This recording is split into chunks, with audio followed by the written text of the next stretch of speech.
Setyembre, Oktubre, Nobyembre, Desyembre, lubi-lubi, halina at pag-aralan. Ngalan ng 12 buwan, ulit-ulitin nating bigkasin, sabay-sabay nating awitin. Enero, Pebrero, Marso, Abril, Mayo, Hunyo, Hulyo, Agosto, Setyembre, Oktubre, Nobyembre, Disyembre, lubi-lubi, halina at pag-aralan. Ngalan ng 12 buwan, ulit-ulitin nating bigkasin, sabay-sabay nating awitin.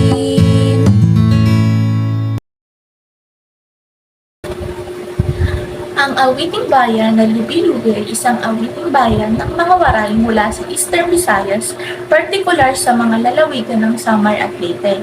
Ang salitang lupi ay nangangahulugang sanyog sa wikang waray at coconut naman sa English.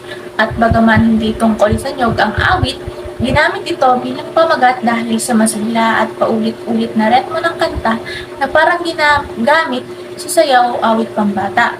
Isa ito sa mga tradisyonal na awitin na ginagamit noon upang turuan ang mga bata ng mga buwan sa isang taon sa masaya at makulay na paraan.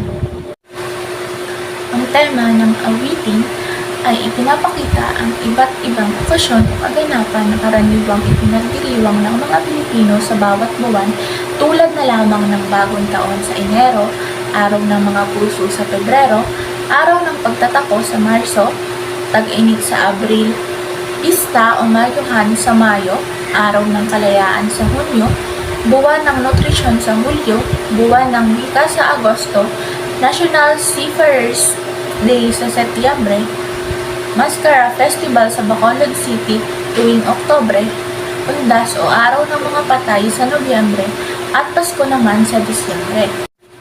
Ang mensahe ng Lubi-Lubi ay ang pagpapahalaga sa kultura, kasiyahan at pagkakaisa ng mga Pilipino sa pagdiriwang ng bawat mahahalagang okasyon sa loob ng isang taon. Ipinapakita rin ang awit, ang masigla at mapagmahal na diwa ng mga waray at ng buong sambayanang Pilipino.